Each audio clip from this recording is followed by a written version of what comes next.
Rex gentium et desideratus earum lapisque angularis cui facis utraque unum veni et salva quem delimo formasti.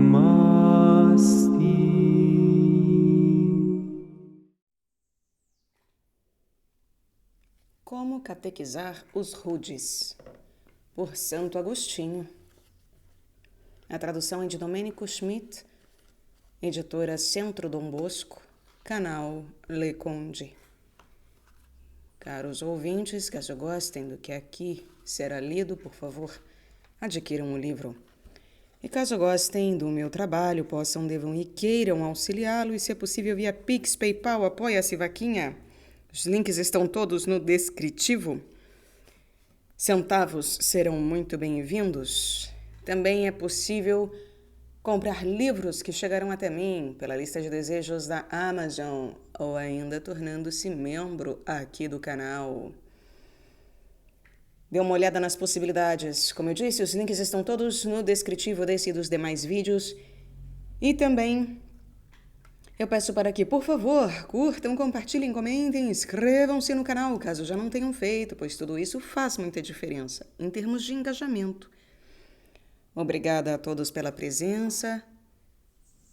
Eu também conto, é claro, com a oração de todos vocês, por favor. E desejo que Deus vos abençoe, vos guie e vos guarde. E também uma boa leitura, uma boa escuta, neste caso. Seguimos para o capítulo 15. Agora talvez demandes de mim uma dívida com a qual, antes que eu a prometesse, não estava comprometido, isto é, de lhe dar um exemplo de um sermão como se fosse eu mesmo catequizando. Devo antepor, entretanto, deves ter em mente que é distinto pensar no que se busca dizer para um futuro leitor e falar a um ouvinte presente, com a atenção dirigida a ele. E quanto a esse segundo caso, é ainda diferente quando nossa instrução se dá em privado, sem que haja ninguém mais para nos fazer julgamento, e quando há diversos outros para nos ensinar, com opiniões dissimilares acerca do que ouvem. Neste exemplo, agirei como se estivesse ensinando a apenas uma pessoa, com outras que já conhecem o tema, julgando e atestando o que digo. Isso há de ser diferente quando todos se reúnem, esperando o que vamos proferir. E, novamente, será algo diferente caso todos estejam sentados em um ambiente particular para se realizar uma conversa, ou se os participantes permanecem calados para ouvirem o que é falado de um lugar mais alto. Também muito variará se falamos a muitos ou a poucos, se são cultos ou ignorantes, ou os dois tipos misturados, urbanos ou camponeses, ou ambos, ou ainda se houver todos os gêneros de homens. Por isso, é impossível que eles não afetem, de alguma maneira, quem narra e discursa. E também o sermão que é proferido trará seu estado de espírito. Ao mesmo tempo, os ouvintes se influenciarão entre si por sua simples companhia. Mas, porque agora tratamos acerca dos rudes, sou-te testemunha, pela minha própria experiência, que sou movido de forma muito diferente se vejo diante de mim um catecúmeno erudito, ou tímido, ou concidadão, ou peregrino, ou rico, ou pobre, ou anônimo, ou honorável, ou destituído de algum poder, ou de uma ou outra nação, de uma ou outra idade ou sexo, proveniente de uma ou de outra seita e de um ou de outro erro comum. Além disso, o meu sermão varia em seu início, meio e fim por causa das minhas próprias paixões. E ainda que se deva tratar a todos com a mesma caridade, não se deve administrar o mesmo remédio a todos. A mesma caridade floresce em alguns, e a outros enfraquece. A alguns procura edificar, a outros teme ofender. Inclina-se a alguns e se erige diante de outros. Para alguns é suave, para outros severa. De ninguém é inimiga, e de todos, mãe. E quando aquele sem experiência na caridade nos vê, considera-nos felizes, obtendo frutos em virtude de algum dom que nos foi conferido, tornando-nos alegremente conhecidos na boca da multidão. Que Deus, cujo olhar é penetrado pelo gemido dos cativos, volte o seu olhar para nossa humildade e nosso serviço e nos perdoe de todos os nossos pecados. Assim sendo, se há algo em nós que agradou a ti, de forma que quiseste ouvir nossas observações sobre os sermões, mais aprenderias vivenciando e ouvindo como fazemos do que lendo o que escrevemos. Capítulo 16. Digamos que venha a nós um homem que deseja se tornar cristão, um homem ignorante, não do campo, mas da cidade, desses tantos que se conhecem em Cartago. Perguntemo-lo se o deseja por alguma comodidade da vida presente ou se pelo descanso que se espera após essa vida. Se responder que deseja ser cristão pelo descanso da vida futura, então talvez ele deva ser instruído por nós do seguinte modo: Deus seja louvado, irmão. Congratulo-te muito e felicito-me de ti, porque entre tantas e tão perigosas tempestades deste mundo, pensaste na segurança certa e verdadeira. Pois nesta vida os homens buscam o descanso e a segurança com grande laboriosidade, mas por causa de suas paixões corrompidas, não os encontram. Querem, com efeito, descansar sobre coisas inquietas e inconstantes. E como o tempo passa e as subtrai, ficam tomados de dor e de temor, e não conseguem se apaziguar. Ou quando o homem deseja morrer com riquezas, faz-se mais soberbo do que seguro. Ou não vemos quantos as perderam em um instante e outros tantos que pereceram por causa delas, ou ainda que, por as terem desejado, foram oprimidos por outros ainda mais ambiciosos. Ainda que as riquezas permanecessem com o homem por toda a vida e não deixassem elas o seu favorito, ele mesmo as deixaria ao morrer. Quão grande é a vida do homem, ainda que chegue à velhice! E o que desejam os homens ao desejarem a velhice, senão uma grande enfermidade? E que são as honras deste mundo, senão a vaidade, o vazio e o perigo da ruína? Pois assim dizem as Sagradas Escrituras: toda a carne é feno, e a fama do homem como a flor do feno. Seca o feno, murcha a flor. Mas a palavra do nosso Senhor permanece para sempre. Portanto, aquele que deseja o verdadeiro descanso e a verdadeira felicidade deve desviar sua esperança das coisas mortais e corruptíveis e depositá-la na palavra do Senhor, para que, unindo-se àquilo que permanece na eternidade, também ele permaneça eternamente. Há também os homens que não buscam tornar-se ricos nem almejam alcançar as pompas das honras vãs, mas se alegram e querem se comprazer em tavernas e fornicações, em teatros e espetáculos frívolos que ocorrem gratuitamente em grandes cidades. Desse modo, exaurem sua miséria por causa da luxúria. E por causa da sua penúria, recorrem a furtos e arrombamentos, e por vezes se lançam até mesmo a latrocínios. E com isso, de repente, enchem-se de muitos e grandes temores. E os que antes cantavam em tavernas, agora têm pesadelos com as agonias do cárcere. Por buscarem os espetáculos, fazem-se semelhantes aos demônios. Incitam com seus clamores os homens a que se firam e briguem com homens que jamais os ofenderam, para agradar ao que deseja o povo insano.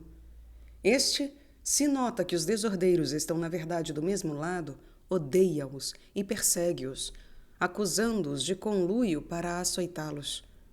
E exige que o juiz, vingador das iniquidades, cometa essa iniquidade. Se, porém, observa esses homens cometendo horríveis contendas entre si, sejam os que são chamados sinte, ou atores de teatro, ou aurigas, ou caçadores, todos míseros que se reúnem não apenas pelas rinhas e lutas de homens contra homens, mas também de homens contra animais, quanto mais sentirem que os oponentes se enfurecem pela discórdia um com o outro, mais o povo aprecia e se deleita. E o povo encoraja os arruaceiros, e estes encorajam o povo.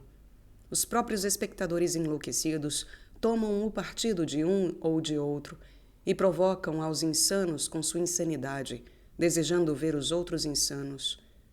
Como, então, pode o espírito aurir a sanidade da paz, alimentando-se de rinhas e discórdias? Qual é o alimento que se recebe, tal é a saúde que se obtém. Por fim, embora o gozo insano não seja verdadeiro gozo, tememo-lo como se o fosse. Por mais que seja agradável a jactância dos ricos, a pomposidade das honras, a voragem das tavernas, as contendas dos teatros, a imundícia da fornicação ou o prurido dos banhos quentes, vem uma febrezinha e tira-nos tudo isso. E ainda que sobrevivamos, esvai-se com ela toda a falsa felicidade.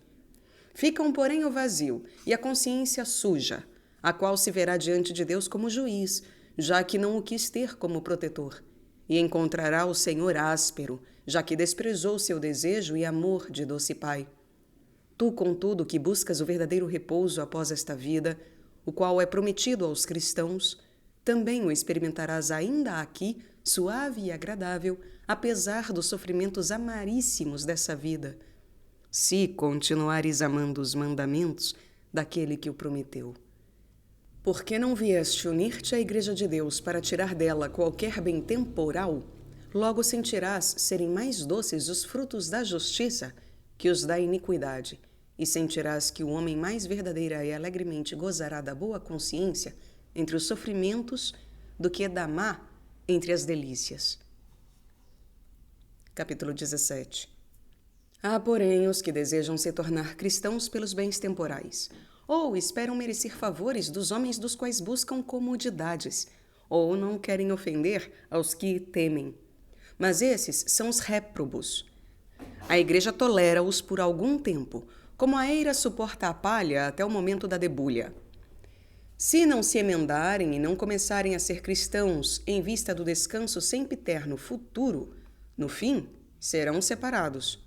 Não nos iludamos por poderem estar na eira com o trigo do Senhor, pois não estarão no celeiro e estão destinados ao fogo. Há também outros de melhor esperança, mas não de menor perigo, que já temem a Deus e não escarnecem do nome cristão, nem entram na Igreja de Deus com coração falso. Antes esperam a felicidade nesta vida e querem ser mais felizes nas coisas do mundo do que aqueles que não buscam a Deus. Do mesmo modo, ao verem os ímpios e os facínoras deste mundo se sobressaindo e prevalecendo, enquanto se veem tendo menos bens ou ainda os perdendo, perturbam-se, crendo que adoram a Deus sem razão, e assim facilmente abandonam a fé.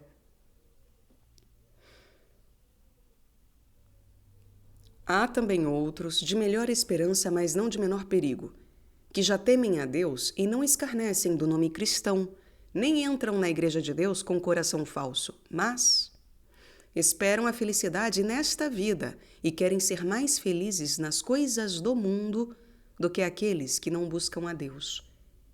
Do mesmo modo, ao verem os ímpios e os facínoras deste mundo se sobressaindo e prevalecendo, enquanto se veem tendo menos bens ou ainda os perdendo, perturbam-se, crendo que adoram a Deus sem razão, e assim facilmente abandonam a fé. Mas quem deseja se fazer cristão pela beatitude sempiterna e pelo repouso eterno, que são prometidos aos santos para depois desta vida, e para não ir ao fogo eterno com o diabo, se não entrar no reino eterno com Cristo, é este um verdadeiro cristão.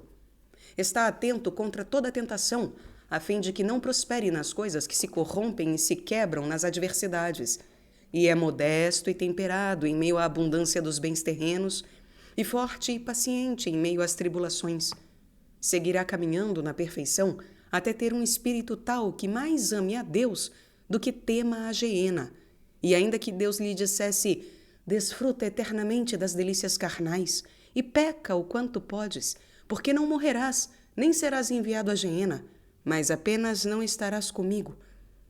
Isso lhe causaria horror, e de modo algum pecaria.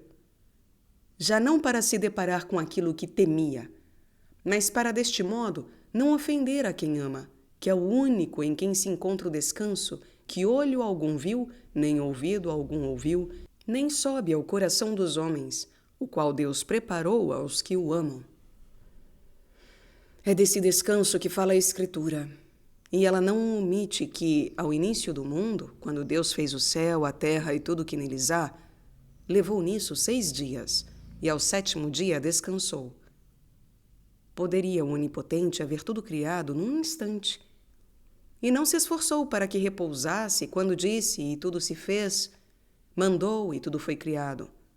Mas assim fez Deus, para representar que após 6 eras deste mundo, na 7ª, como no 7º dia, descansará entre os seus santos. Estes repousarão nele após todas as suas boas obras, com as quais a ele serviram e que foram por ele mesmo neles operadas. É ele quem os chama e os instrui, que perdoa os delitos do passado e justifica aquele que antes era ímpio. Quando os santos operam bem por causa de um dom de Deus, diz-se corretamente que ele, Deus, ele mesmo, opera. Do mesmo modo, quando os santos repousam em Deus, é certo dizer que ele mesmo, Deus, descansa. Com efeito, isso não convém à natureza. Deus não deseja descansar, pois não sente fadiga. Pelo contrário, faz tudo pelo seu Verbo, e seu Verbo é o próprio Cristo, no qual repousam em santo silêncio os anjos e todos os espíritos celestes puríssimos. O homem, contudo, caído pelo pecado, perdeu o descanso que possuía na divindade do Verbo e o recebeu novamente na sua humanidade. E no tempo oportuno, no que o Verbo sabia ser o melhor, fez-se homem e nasceu de uma mulher.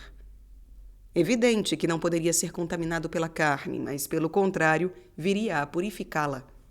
Os antigos justos conheceram o Verbo e profetizaram-no pela revelação do Espírito, e foram salvos por crerem que ele viria, assim como somos salvos ao crermos que ele veio.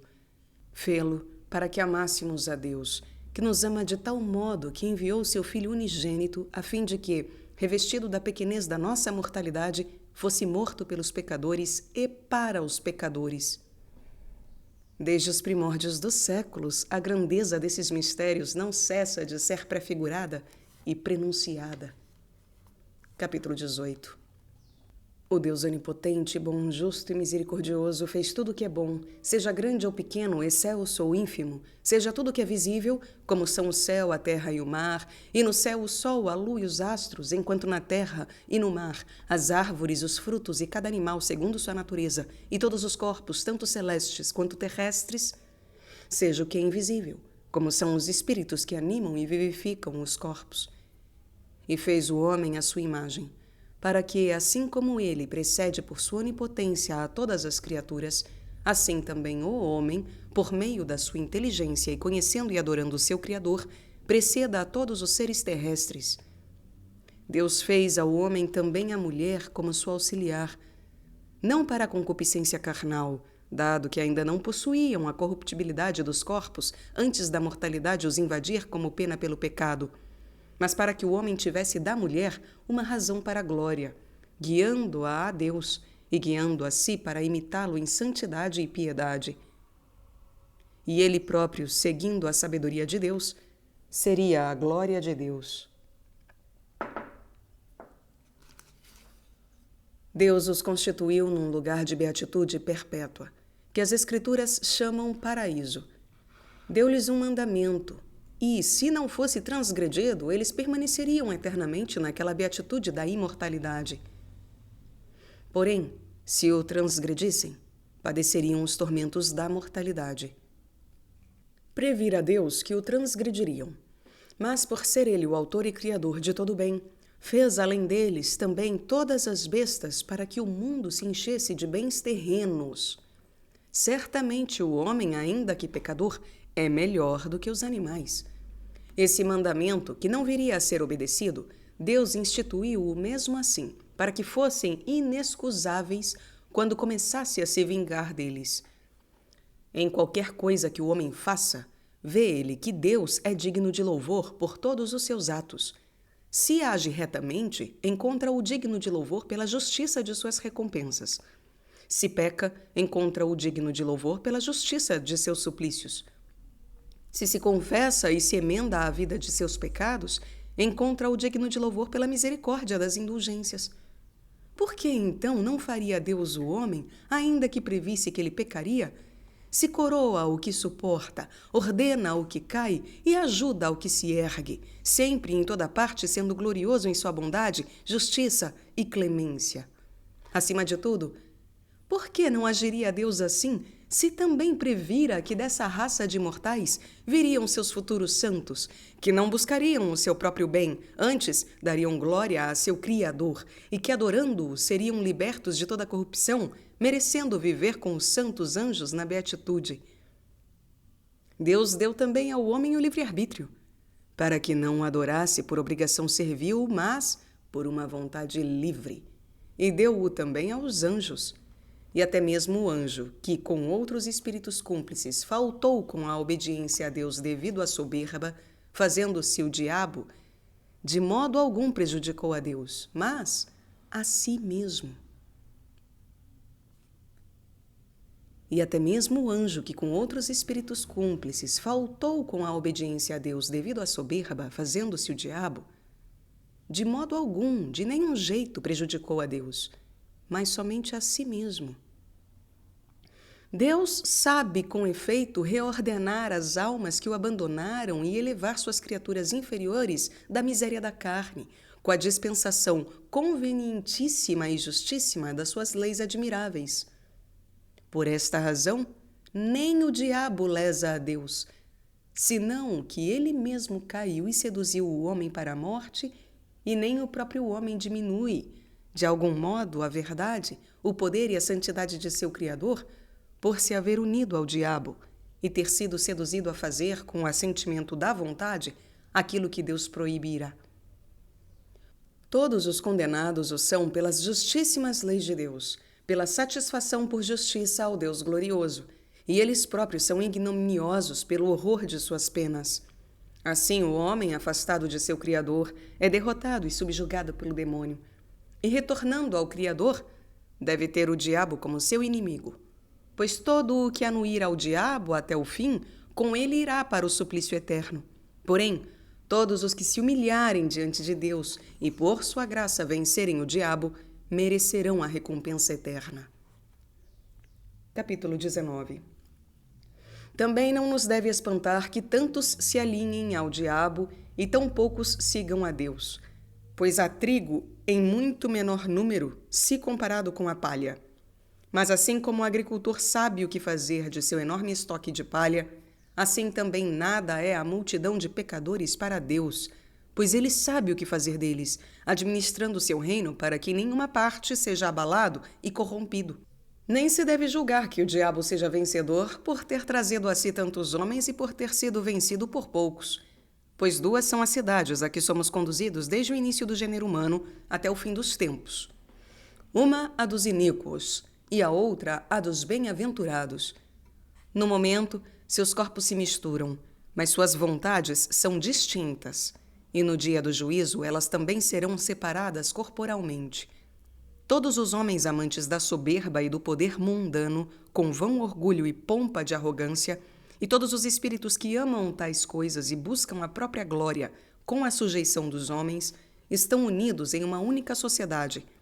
Mas eles frequentemente lutam entre si em causa própria e são precipitados na própria profundeza da sua concupiscência, sendo unidos pela semelhança de sua moral e do que merecem. Do mesmo modo, todos os homens e todos os espíritos que buscam humildemente a glória de Deus e não a própria, imitando-o em sua piedade, também pertencem a uma sociedade. E Deus, misericordiosíssimo, é paciente com os homens ímpios, e lhes oferece a penitência e um lugar de correção. Ele, quando eliminou todos os homens no dilúvio, exceto um justo com os seus próximos, e quis que fosse salvo na arca, sabia quais não se corrigiriam. Embora esse justo tenha erigido a arca durante 100 anos, certamente pregava aos homens sobre a ira de Deus, que recairia sobre eles.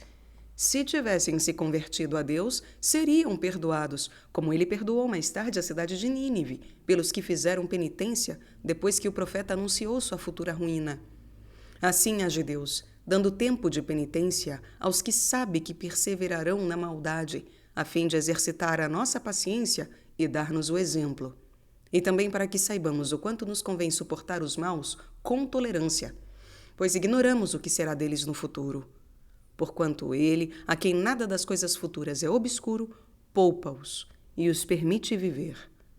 Sob o sinal sacramental do dilúvio, no qual os justos foram salvos pela madeira, também havia um prenúncio da igreja que Cristo, seu Rei e Deus, elevaria pelo mistério de sua cruz, salvando-a da submersão deste mundo.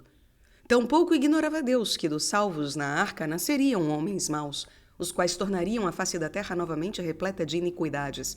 Mas também deu ele uma demonstração do futuro juízo e prenunciou o mistério da libertação dos santos pelo madeiro.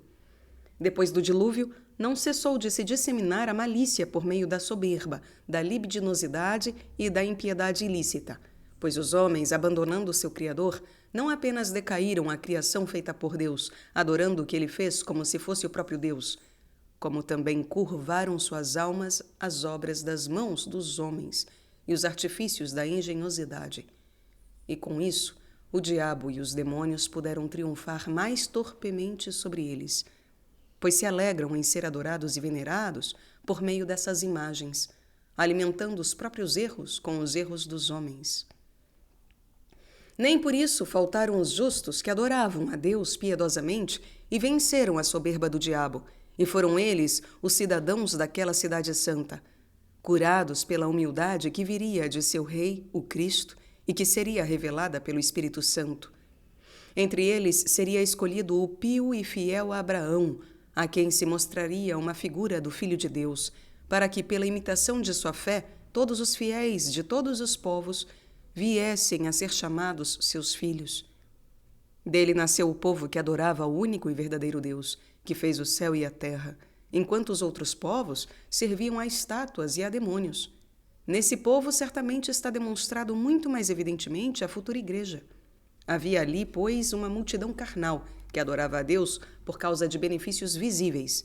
Eram, porém, poucos os que pensavam no repouso futuro e que buscavam a pátria celeste, a quem a futura humildade de Deus, nosso Rei e Senhor Jesus Cristo, era revelada por profecia, para que por aquela fé fossem salvos de toda soberba e arrogância. E não apenas as palavras desses santos que precederam o tempo da natividade do Senhor, mas também sua vida, seus casamentos, seus filhos e seus feitos, foram a profecia deste tempo em que a Igreja congrega os povos pela fé na paixão de Jesus Cristo. Por meio dos patriarcas e dos profetas do povo carnal de Israel, que depois também foi chamado judeu, eram operados benefícios visíveis que carnalmente desejavam do Senhor, e também os castigos de penas corporais, que duravam conforme a dureza dos seus corações.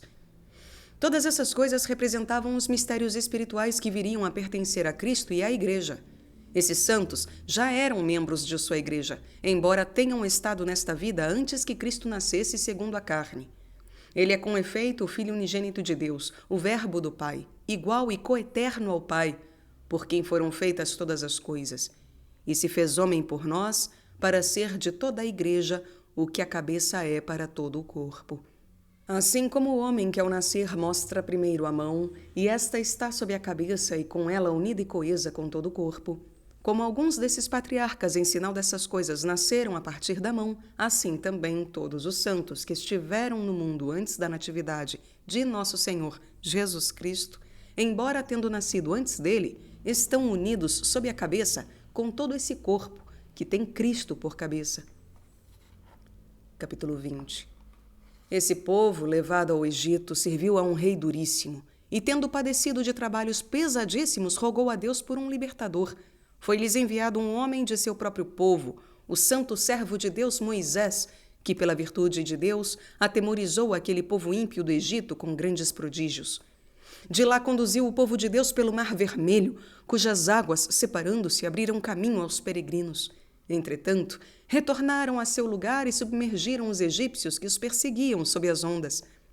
Por isso, do mesmo modo que pelas águas do dilúvio a terra foi purgada da iniquidade dos pecadores, sendo eles eliminados naquela inundação, e os justos tendo escapado pela madeira, assim também saiu o povo de Deus do Egito, encontrando caminho pelas mesmas águas que devoraram seus inimigos. Nem aqui faltou o sinal da madeira. Pelo símbolo que é a madeira, também Moisés bateu seu cajado no chão, para que se fizesse esse milagre. Ambos os feitos são símbolos do santo batismo, pelo qual os fiéis passam a uma nova vida, para que seus pecados, que são como seus inimigos, sejam eliminados e mortos. Ainda mais claramente, contudo, foi figurada a paixão de Cristo naquele povo, quando foi-lhes mandado que matassem e comessem um cordeiro, e que com seu sangue assinalassem seus umbrais, e que assim celebrassem todos os anos, chamando a isso a Páscoa do Senhor. Certamente, de forma muito manifesta, a profecia fala do Senhor Jesus Cristo, porque, como um cordeiro, foi conduzido à imolação. É como o sinal da paixão e da cruz com que hoje sois tu e todos os cristãos marcados na fronte. Dali foi conduzido aquele povo pelo deserto, por 40 anos, e recebeu a lei escrita pelo dedo de Deus. Esse nome significa o Espírito Santo, como é evidentemente declarado no Evangelho. Deus não é limitado por formas corpóreas, nem é possível cogitar nele um membro ou um dedo, tal como vemos em nós. Porém, porque os dons de Deus são divididos entre os santos pelo Espírito Santo, mesmo que tenham diferentes potências, não se apartam da concórdia com a caridade. Nos dedos, sobretudo, essa divisão parece maior, mas, com efeito, é uma parte da unidade. Se por essa ou por qualquer outra causa o Espírito Santo é chamado dedo de Deus, não se deve com isso pensar em uma forma do corpo humano. Recebeu, portanto, aquele povo a lei escrita pelo dedo de Deus em tábuas de pedra, certamente representando a dureza dos corações daqueles que não a cumpririam. Sem dúvida, por eles quererem de Deus bens temporais, tinham muito maior o temor carnal do que a caridade espiritual. Porém, nada senão a caridade cumpre a lei. Por isso, pressionados por um jugo de servidão, foram-lhes impostos muitos ritos exteriores, com observância de alimentos, sacrifícios de animais e inumeráveis outras coisas, as quais eram símbolos das realidades espirituais concernentes ao Senhor Jesus Cristo e à Igreja. Relacionadas aos frutos da salvação, poucos santos puderam nas compreender, e estes as observaram conforme o que cabia ao seu tempo. Uma multidão de mundanos também as observou, porém não as pôde compreender.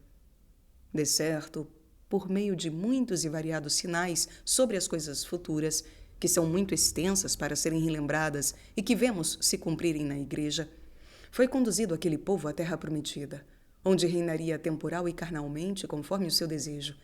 E esse reino material forma a imagem do reino espiritual. Lá, Jerusalém foi transformada na famosíssima cidade de Deus, servindo como símbolo da cidade livre, chamada Jerusalém Celestial, cuja palavra em hebraico significa visão de paz. Seus cidadãos são todos os homens que foram, são e serão santificados, e todos os espíritos santificados, e todos os demais que se conformam a Deus com pia devoção nas partes mais excelsas do céu e não imitam a ímpia soberba do diabo e de seus anjos. O rei desta cidade é o Senhor Jesus Cristo, o Verbo de Deus, por quem são governados os mais altos anjos, e o Verbo assumiu a humanidade para que todos os homens fossem por ele governados, e estes reinarão com ele numa paz sem fim. A prefiguração mais proeminente desse rei naquele reino terreno do povo de Israel é o rei Davi, de cuja descendência, segundo a carne, viria o rei por excelência, nosso Senhor Jesus Cristo, que é Deus bendito sobre todas as coisas para todo sempre. Muitas coisas se passaram naquela terra como a figura do Cristo e da Igreja vindouros, que poderás aprender a pouco nos livros sagrados. Capítulo 21. Após algumas gerações, Deus mostrou a figura mais pertinente das coisas futuras, pois aquela cidade foi capturada e grande parte da sua gente levada à Babilônia. Tal como Jerusalém representa a cidade e a sociedade dos bem-aventurados, assim também a Babilônia significa a cidade e a sociedade dos iníquos.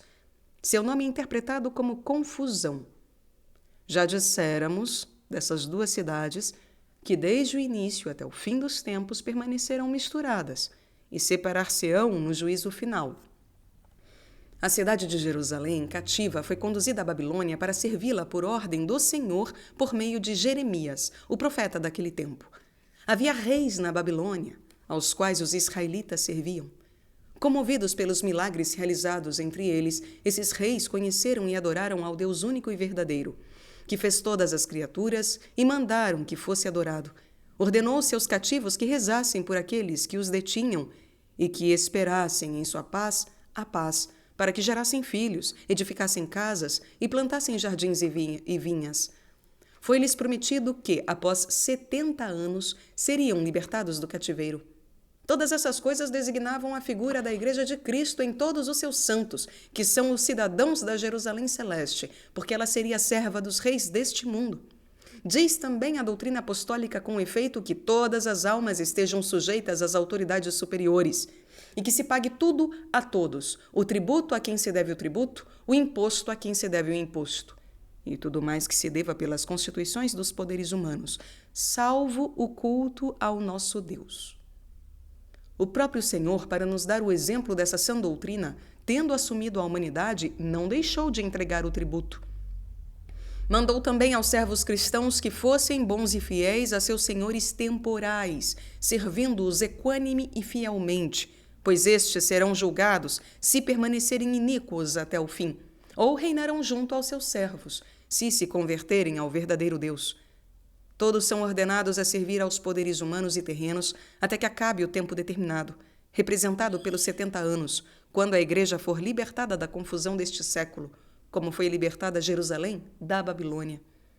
Por meio desse cativeiro, os próprios reis terrenos abandonaram seus ídolos, por quem perseguiam os cristãos, e conheceram ao Senhor Jesus Cristo e ao Deus único e verdadeiro, e o adoraram. Por eles, Paulo mandou que se rezasse, ainda que perseguissem a Igreja. Assim disse: Recomendo-te, pois, antes de tudo, que se façam súplicas, orações, petições, ações de graça pelos reis, por todos os homens e por todos os que estão constituídos em autoridade, para que levemos uma vida sossegada e tranquila, em toda piedade e dignidade. Com isso deram eles a paz à Igreja, ainda que fosse a paz temporal, e com ela veio a tranquilidade temporal, para espiritualmente edificar casas e plantar jardins e vinhas. Pois eis que agora mesmo te plantamos e edificamos por meio deste sermão. E isto se tornou possível por todo o orbe terrestre, com a paz dos reis cristãos, como diz o apóstolo: Vós sois o campo de Deus, o edifício de Deus. E após os 70 anos que Jeremias havia misticamente profetizado, de modo a prefigurar o fim dos tempos, também para integrar a figura, fez-se em Jerusalém a reconstrução do templo de Deus. Mas, como tudo era figurativo, não houve verdadeira paz e liberdade devolvida aos judeus, porque pouco depois foram vencidos pelos romanos, tornando-se deles tributários.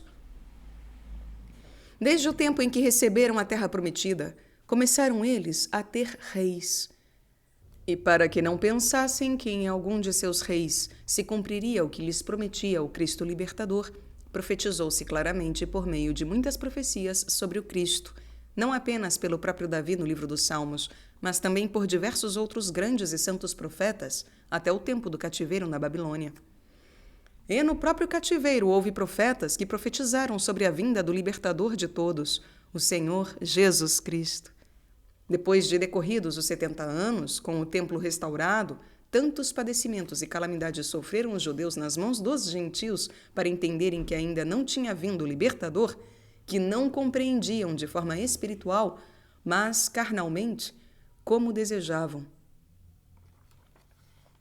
Capítulo 22. Completaram-se com isso 5 eras deste mundo, cuja primeira remonta ao início do gênero humano, isto é, a Adão, que foi o primeiro homem feito, até Noé, que fez a arca do dilúvio. E a segunda era vai até Abraão, que é chamado pai de todos os povos que imitarem sua fé, e pai pela estirpe de sua carne do futuro povo judeu, que, antes da fé cristã chegar aos gentios, era o único povo entre todos no mundo inteiro que adorava ao Deus único e verdadeiro, povo de onde viria, segundo a carne, o Cristo Salvador. Esses acontecimentos das 2 primeiras eras estão postos claramente nos livros antigos. Também são mencionadas as outras 3 no Evangelho, quando se relembra a origem carnal do Senhor Jesus Cristo. A terceira vai de Abraão até o rei Davi, A quarta, de Davi até o cativeiro, no qual o povo de Deus emigrou à Babilônia. A quinta, desde a migração até o advento de nosso Senhor Jesus Cristo, começando com isto, a sexta era.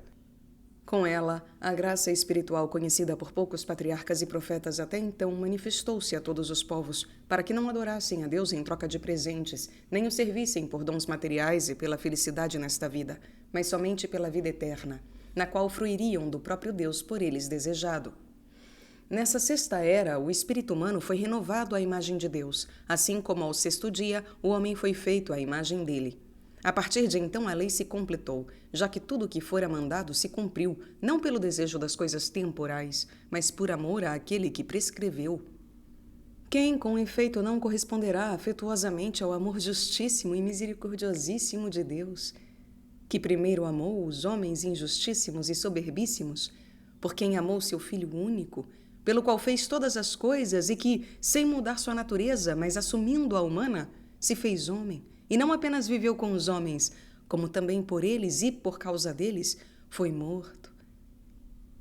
Manifestando o Novo Testamento a herança eterna, no qual o homem é renovado pela graça de Deus para viver a nova vida, que é a vida espiritual, e mostrando a primeira como um tempo velho em que o povo carnal agia como o velho homem, à exceção de uns poucos patriarcas e profetas e de alguns santos desconhecidos, e vivendo carnalmente, desejava de Deus bens materiais, e de fato os recebia como figura dos bens espirituais. Por isso, desprezou nosso Senhor Jesus Cristo todos os bens terrenos, para mostrar o devido desprezo por eles, e mandou que se suportassem todos os males terrenos que ele mesmo suportou, para que nem se buscasse naqueles a felicidade, nem se temesse destes a infelicidade. Nasceu, pois, de uma mulher que, embora tenha concebido intocada por homem, permaneceu para sempre intocada, virgem ao conceber, virgem ao parir, virgem ao morrer. Ainda que tenha sido desposada por um artesão, era ausente de qualquer orgulho soberbo por nobreza carnal.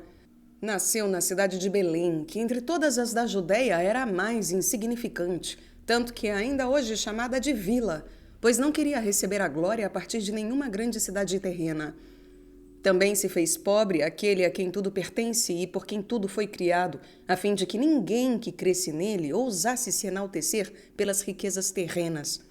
Embora toda a criação proclame o seu reino eterno, não quis ser rei em meio aos homens, a fim de mostrar o caminho da humildade aos míseros, que, por causa da soberba, se separaram dele.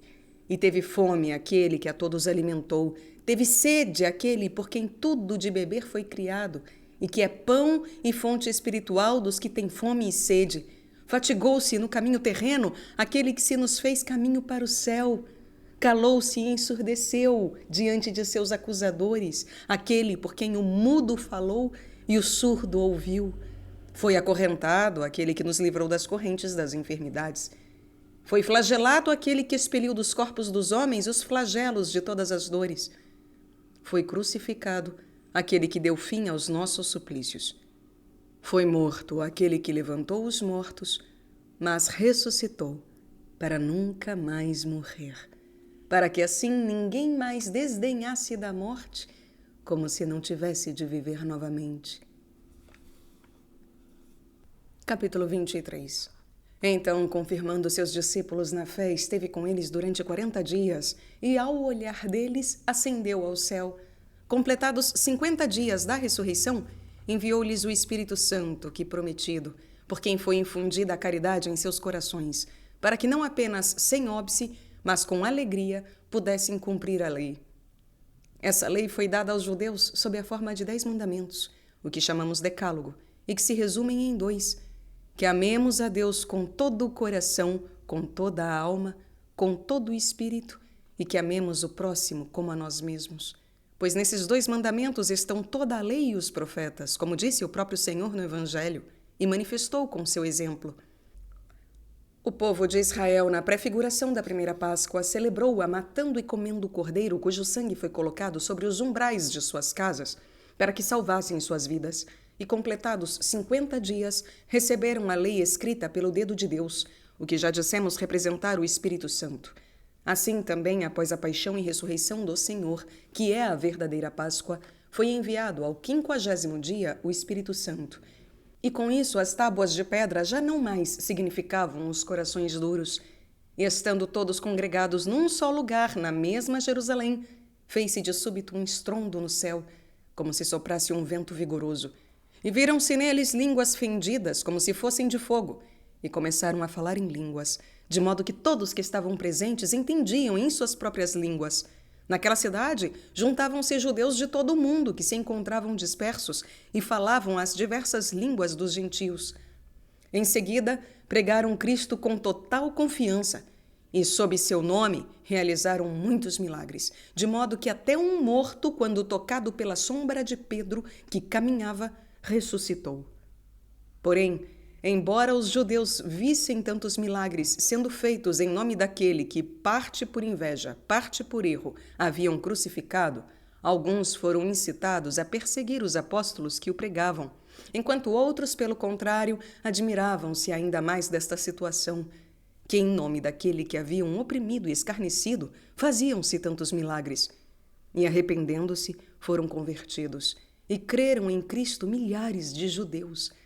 Já não mais desejavam de Deus um reino com benefícios temporais e terrenos, nem mais esperavam por um Cristo como rei de forma carnal, mas já compreendiam e amavam de forma imortal aquele que por eles e nas mãos deles tanto padeceu, e que deu até o seu sangue por causa dos pecados deles. Aquele que lhes demonstrara a imortalidade com o exemplo de sua ressurreição, para que nela crescem e a desejassem. Por isso, para mortificarem os desejos terrenos do velho homem e para se abrasarem no espírito da vida nova, assim como prescreveu o Senhor no Evangelho, vendiam tudo o que tinham e punham o preço de suas coisas diante dos pés dos apóstolos, para que estes distribuíssem a cada um segundo sua necessidade. Vivendo concordes numa direção cristã, nada tinham como próprio, mas tudo em comum, com a alma e o coração unidos em Deus. Depois disso, sofreram perseguição em sua carne pelos próprios judeus, seus concidadãos carnais, e foram dispersados. Assim, devido à dispersão, pregaram Cristo por regiões mais vastas e imitaram a paciência de seu Senhor, pois aquele que sofreu com mansidão mandou que se sofresse mansamente por ele. Entre os perseguidores desses santos estavam também o apóstolo Paulo, o mais enfurecido contra os cristãos. Mas depois de crer e ser feito apóstolo, foi enviado para pregar o evangelho aos gentios e padeceu mais gravemente pelo nome de Cristo do que fizera padecer por ele. Constituindo igrejas por todos os povos em que o evangelho era semeado, ele exortava fortemente os fiéis a que fizessem ofertas para os santos das igrejas da Judéia, que criam em Cristo e que eram pobres. Como não poderiam facilmente vender suas coisas e distribuí-las para servir a Deus, porque provinham do culto aos ídolos e eram ainda rudes no culto ao Deus único, a doutrina apostólica constituiu alguns para serem como que soldados e outros para serem como que tributários provinciais. Puseram Cristo como sua pedra angular, como fora prenunciado pelo profeta, a qual viriam pessoas de ambas as partes, isto é, dos judeus e dos gentios, para se juntarem em fraterna caridade. Porém, depois disso, mais e mais pesadas perseguições das nações incrédulas se levantaram contra a Igreja de Cristo. E se cumpriu nesses dias a palavra que o Senhor pregou: Eis que vos envio como ovelhas no meio de lobos. Capítulo 24. Mas aquela vinha que havia sido prenunciada tanto pelas profecias quanto pelo próprio Senhor, que por todo o mundo espalhava seus ramos frutuosos, tanto mais crescia quanto mais era irrigada com o sangue fértil dos mártires. Por meio deles, que foram mortos em quantidade inumerável em toda parte pela verdadeira fé, os reinos cessaram sua perseguição e, quebrada a sua soberba, curvavam-se ao conhecimento e à adoração a Cristo. Era necessário, porém, que essa mesma vinha fosse podada, como igualmente o Senhor havia pregado, e que os rebentos infrutíferos fossem cortados, pelos quais surgiram cismas e heresias em diversos lugares, sob o nome de Cristo, não almejando a sua glória, mas a de si mesmos. Seus percalços, contudo, serviram cada vez mais para exercitar a Igreja, e eles provariam e demonstrariam a sua doutrina e paciência. Como sabemos, todas essas coisas que lemos terem sido preditas se cumpriram. E assim, os primeiros cristãos que ainda não as haviam visto se cumprirem foram milagrosamente movidos para que nelas crescem. Deste modo, somos edificados na fé, porque vemos realizadas todas as coisas conforme foram escritas a respeito do futuro nos livros e preditas muito antes que se cumprissem. E agora se veem já realizadas, para que, quanto àquelas que restam a se cumprir, permaneçamos perseverantes no Senhor, crendo sem desconfiança em seu cumprimento. Lê-se nas mesmas Escrituras, afinal, que virão tribulações, e no dia do juízo final, todos os cidadãos daquelas duas cidades, quando receberem seus corpos ressuscitados, darão contas perante o tribunal de Cristo juiz. Virá no clarão de sua potestade aquele que se dignou primeiro vir a nós sob a humildade humana, e separará todos os homens santos dos ímpios. E não são estes apenas os que não quiseram de modo algum crer nele, mas também os que creram nele de forma vã e infrutífera.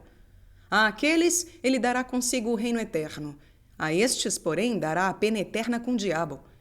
E assim como nenhuma felicidade das coisas temporais pode de qualquer modo ser comparada à felicidade eterna, a qual será dada aos santos, assim também nenhum suplício das penas temporais pode ser comparado às torturas padecidas eternamente pelos ímpios. Por isso tudo, irmão, confirma-te no auxílio e no nome de Cristo, em quem crês, contra as línguas daqueles que se riem de nossa fé, cujas palavras são ditas pela sedução do diabo, desejando acima de tudo escarnecer da fé na ressurreição. Crê por ti mesmo que haverás de existir, dado que vês que existes, sendo que antes não existias. Onde estavam, pois, estas formas do teu corpo? Onde estavam estas formas dos teus membros? E esta estatura pouco anos antes que nascesses, e que fosses concebido no útero de tua mãe? Onde estavam? Não foi por meio dos segredos ocultos sobre as criaturas que, sendo formado invisivelmente pelo Senhor Deus, vieste à luz e surgiste neste tamanho e neste aspecto de acordo com a idade? Por acaso seria difícil a Deus, que num instante ajunta as nuvens e sem ser visto, oculta todo o céu, fazer o teu corpo retornar àquilo que era, sendo que foi capaz de criá-lo sem que antes existisse? Crê, pois, de forma forte e inabalável, que todas as coisas que se mostram aos olhos humanos como perecidas estão salvas e íntegras pela onipotência de Deus. Querendo Ele, restaura de pronto e sem dificuldade tudo quanto sua justiça manda que seja restaurado. Deem os homens contas nos próprios corpos das ações que com eles praticaram. Nos corpos, recebam eles ou o prêmio da incorruptibilidade celeste pelos méritos da piedade, ou a corrupção dos corpos como paga pela iniquidade, que não é eliminada com a morte, mas que é matéria de tormentos eternos. Foge, portanto, meu irmão, por meio de uma boa fé e de bons costumes. Foge daqueles tormentos, onde nem os suplícios terminam, nem os suplicados morrem. Lá a morte é sem fim, para que não possas ser morto pela tortura. Inflama-te do amor e do desejo da vida eterna dos santos, onde nem será custosa a ação, nem o descanso ocioso. Louvores serão dados a Deus sem descanso, sem imperfeições. Em nenhuma alma haverá tédio, para nenhum corpo haverá trabalho, não haverá nenhuma necessidade, nem tua a ser satisfeita, nem do próximo a quem acorras para saciar. Lá Deus será todas as delícias e a saciedade da cidade santa, que viverá nele e dele com sabedoria e felicidade. Tornar-nos-emos, portanto, como cremos e esperamos pela promessa dele, iguais aos seus anjos, e com eles fruiremos igualmente da Santíssima Trindade por sua visão, a quem nos encaminhamos agora por meio da fé. Agora cremos naquilo que não vimos, para que vejamos e herdemos pelos mesmos méritos da fé aquilo que criamos. E não mais brandaremos sobre a igualdade do Pai, do Filho e do Espírito Santo e sobre a unidade dessa mesma Trindade por meio das palavras de fé e dos barulhos das sílabas, mas dela sorveremos em silêncio com uma contemplação puríssima e ardentíssima. Tem isso fixo em tua mente e invoca o Deus em que crês para que ele te guarde contra as tentações do diabo.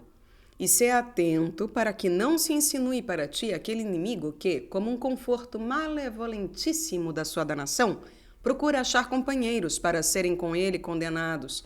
E não apenas por meio dos que odeiam o nome cristão e lamentam que esse nome esteja presente em todo o mundo, e ainda desejam servir às superstições e aos demônios, e também buscam tentar os cristãos. O demônio também tenta por vezes, através daqueles de que há pouco nos recordávamos falando da unidade da igreja, e que são como a poda da vinha, os chamados hereges ou cismáticos. Igualmente busca tentar e seduzir por meio dos judeus. Mas, acima de tudo, toma tu cuidado com os homens que estão na própria Igreja Católica. Acima de tudo, toma muito cuidado com os homens que estão na própria Igreja Católica, que são tolerados como a palha até o tempo da debulha. Deus é paciente com estes por esta razão, para que os seus eleitos sejam confirmados na prática da fé e da prudência por meio da perversidade deles. Também porque muitos deles, quando amargurados em suas almas, voltam a agradar a Deus com grande entusiasmo. Pois nem todos, pela paciência de Deus, obtêm a ira no dia da ira do justo juízo, mas a muitos a paciência do Onipotente leva à dor salubérrima da penitência. Uma vez assim, os que já andam pela senda reta exercitam neles não apenas tolerância, mas a misericórdia. Hás de ver muitos ébrios, avaros, trapaceiros, vagabundos, adúlteros, fornicadores, os que se utilizam de artifícios sacrílegos, adivinhos, astrólogos e de todas as artes ímpias. Hás de reparar também que enchem as igrejas nos dias de festas dos cristãos, os mesmos que enchem os teatros nos dias solenes dos pagãos. Verás isso e serás tentado a imitá-los. Digo verás, mas certamente já sabes disso. Não ignoras de certo que muitos que se dizem cristãos cometem todos esses males de que tratamos brevemente. Não ignoras também que, por vezes, esses mesmos homens, ditos cristãos, cometem atos ainda piores. E se vieste a nós com esse espírito, a fim de fazer as mesmas coisas despreocupadamente, erras muito. De nada te servirá a alcunha de cristão, quando aquele que se dignou a te socorrer de forma muito misericordiosa começar a te julgar de forma muito severa. Como anunciou ele e nos diz no Evangelho, nem todos aqueles que me dizem Senhor, Senhor, entrarão no reino dos céus, mas aquele que faz a vontade de meu Pai. Muitos me dirão naquele dia, Senhor, Senhor, em teu nome comemos e bebemos. Todos que perseverarem nessas obras têm como fim a condenação. Quando vires, pois, muitos, não apenas as fazendo, mas também as defendendo e persuadindo, atente à lei de Deus e não sigas seus prevaricadores. Eles não serão, afinal, julgados segundo o senso deles, mas de acordo com a verdade de Deus. Junta-te aos bons, que vês amarem contigo o teu rei. Encontrarás muitos, se tu também começares a ser bom. Pois se desejavas estar com aqueles homens nos espetáculos e juntar-se a eles, que contigo amavam o auriga, o caçador ou algum ator, quanto mais te deleitará a companhia daqueles que contigo amam a Deus, de que nenhum amante poderá se envergonhar, pois que não apenas não pode ser vencido, como também torna os que o amam invictos. Também não deves depositar tua esperança naqueles homens bons que te precedem ou acompanham a Deus, nem em ti mesmo, ainda que muito prosperes, mas somente naquele que a eles e a ti faz justificados. Estás seguro de Deus, que não muda. De homem algum, porém, podes estar prudentemente seguro. Mas se devemos amar aqueles que ainda não são justos como se o fossem, quanto mais ardentemente serão amados os que já o são. Entretanto, uma coisa é amar o homem, outra é colocar a esperança nele. E tão grande é a diferença entre uma e outra que a primeira Deus ordena, a outra ele proíbe. Se sofrendo escárnios e tribulações pelo nome de Cristo, não abandonares a fé nem te desviares do bom caminho, hás de receber uma maior recompensa. Aqueles, contudo, que por causa disso cederem ao diabo, perderão até mesmo o que há de menor. Sê humilde diante de Deus, para que Ele não permita que sejas tentado além de tuas forças. Fim do sermão. Capítulo 25. Dito tudo isso, deves perguntar ao catecúmeno se crê nessas coisas e se deseja observá-las. Quando responder, deve ser persignado solenemente e tratado segundo o costume da Igreja. Sobre o sacramento que há de receber, deve ser ele bem recordado de que os sinais das coisas divinas são visíveis, mas as próprias coisas invisíveis são honradas nas coisas visíveis, e que aquela espécie que é então santificada pela bênção já não deve ser tida meramente da forma como é tratada em seu uso comum. Assim, também se deve dizer o que significa o sermão que ele ouviu e o que há em seu conteúdo que tenha semelhança com a espécie usada para a bênção. Também se deve dizer o que significa o sermão que ele ouviu e o que há em seu conteúdo que tenha semelhança com a espécie usada para a bênção. Em seguida, é ocasião para aconselhá-lo de que, se ele ouvir qualquer coisa que soe carnal, ainda que nas Escrituras, mesmo que não a entenda, que creia em seu significado espiritual e que o relacione aos costumes santos e à vida futura. Desse modo, aprenderá rapidamente que tudo que não consiga relacionar nos livros canônicos com o amor à eternidade, à verdade, à santidade e ao próximo, deve crer ter sido falado ou feito em sentido figurado, e assim tentará compreender tudo como se referindo a esse duplo amor. Por essa razão, também não deve entender o próximo carnalmente, mas como todo aquele que pode estar com ele naquela cidade santa, quer já o aparente, quer ainda não. E não perderá a esperança de correção de homem algum que veja viver pela paciência de Deus, que não existe por motivo nenhum, senão pelo que diz o apóstolo, para que seja conduzido à penitência. Se te parecer longo esse sermão que fiz, como se estivesse o catecúmeno presente, podes proferi-lo mais brevemente. Mais extensamente que isso, porém, julgo que não devas falar. Muito convém, entretanto, que os ouvintes não apenas suportem o assunto, mas que se mostrem desejosos dele. Se for conveniente falar brevemente, busca tratar de todas as coisas o quão mais facilmente possas. Suponhamos novamente que te apareça algum querendo ser cristão e que, ao ser perguntado do motivo, responda como o anterior. E se não responder desse modo, dize-o de que modo deverias ter respondido. Então podes dizer desta forma as seguintes palavras: de fato, irmão, é grande e verdadeira a felicidade prometida aos santos na vida futura. Todas as coisas visíveis passam, e toda a pompa, as delícias e as curiosidades deste mundo se esvaem e arrastam os que as amam à ruína. Deus, em sua misericórdia, enviou seu Filho unigênito para livrar dessa ruína os homens que não sejam inimigos entre si e que não resistam à misericórdia do seu Criador.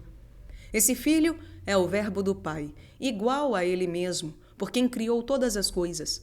Mantendo sua divindade e sem se desviar do Pai, sem em nada mudar, assumiu a natureza do homem e veio aos homens mostrando-se em carne mortal humana para que, do mesmo modo que a morte entrou no gênero humano por um único homem, que foi o primeiro de todos, isto é, Adão, pois este consentiu com sua mulher, que fora seduzida pelo diabo, para que transgredissem o mandamento de Deus, igualmente por um único homem, que também é Deus, Filho de Deus, Jesus Cristo, todos os pecados anteriores fossem apagados e os que crescem nele entrassem na vida eterna. Capítulo 26. Todas as coisas que vês agora na Igreja de Deus e que foram criadas por todo o mundo sob o nome de Cristo já foram profetizadas antes deste tempo. E tal como lemos, assim vemos, e com isso somos edificados na fé. Houve um dilúvio que cobriu toda a terra para que os pecadores fossem exterminados. E aqueles que escaparam na arca demonstravam um sinal da Igreja futura, que agora nada sobre as ondas do século e que fora libertada do naufrágio pelo madeiro da cruz de Cristo. Foi predito a Abraão, fiel servo de Deus, homem único, que dele nasceria um povo que adoraria ao único Deus em meio a outros povos adoradores de ídolos.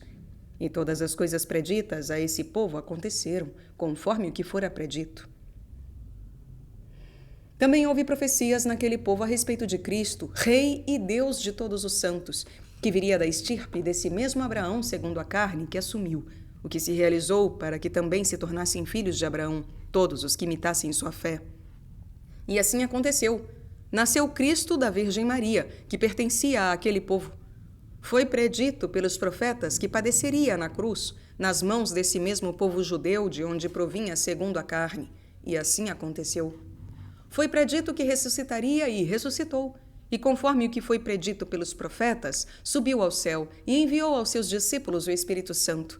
Foi predito não só pelos profetas, mas pelo próprio Senhor Jesus Cristo, que sua igreja se faria presente por todo o orbe terrestre, sendo disseminada pelos martírios e pelos padecimentos dos santos.